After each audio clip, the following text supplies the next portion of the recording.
You didn't love a narcissist. You were spiritually targeted. Rumi described their soul centuries ago. Empty, hungry, and terrified of your light. Welcome, beautiful soul.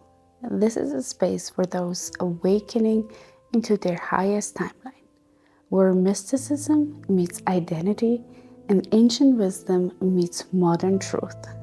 I am Sepideh, your guide on this path of remembrance, power, and inner alchemy. So let's begin. Rumi never used the word narcissist, but he described the same psychology centuries ago through the concept of nafs, the egoic identity disconnected from the spirit. He said, the ego is a mirror that reflects nothing but itself. That is narcissism. A person incapable of seeing you, but only the vision of themselves reflected in your energy. A narcissist is loving you. They worship their own reflection inside your devotion. Rumi taught that the wound is the place where the light enters you, but narcissists reject the light. Healing threatens the false self they have built to survive. They cannot self-reflect because reflection shatters illusions. Through Rumi's lens, narcissism is spiritual starvation disguised as superiority. And he wrote, the ego is a veil between humans and God. However, for the narcissists, the veil is thick and the heart is sealed and the inner child is exiled and the soul is silent. Their behaviors, grandiosity, manipulation, entitlement, and emotional coldness. And these aspects are not strength. They're actually defense mechanisms protecting a terrified, fractured identity.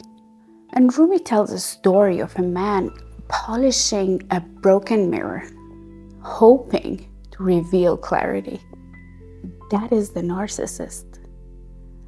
Polishing a fractured self-image that can never hold the inner light. But before we continue, if this perspective is expanding something inside you, subscribe and like this episode.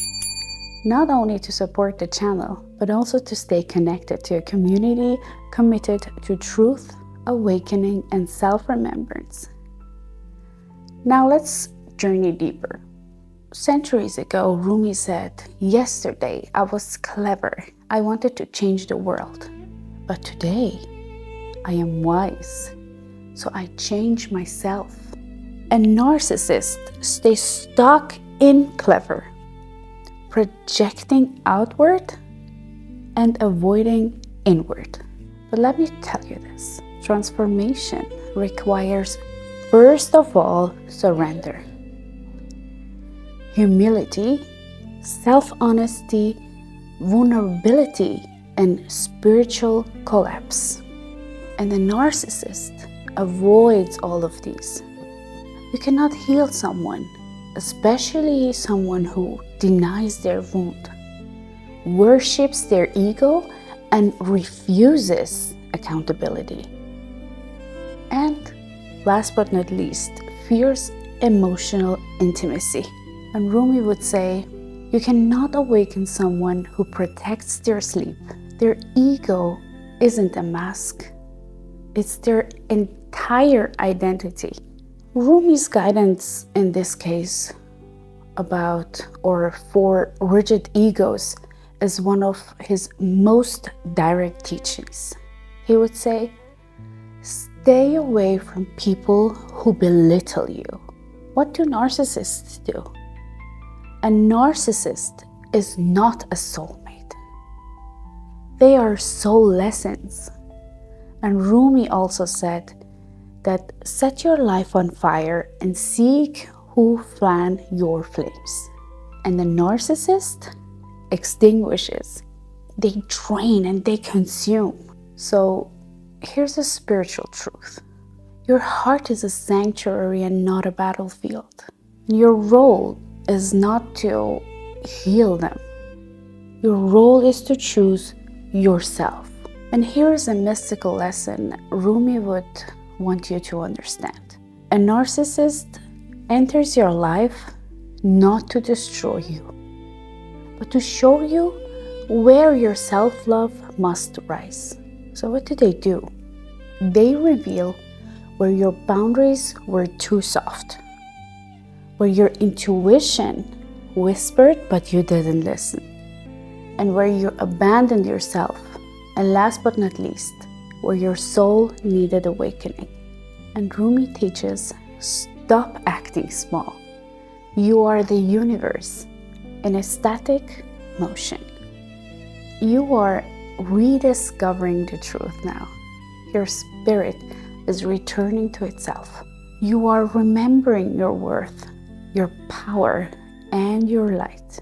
Thank you for sharing this sacred space with me. And remember, your soul already knows the way. I'm just here to remind you.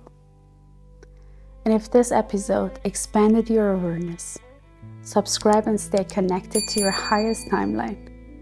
Until next time, rise, remember, and return to your light.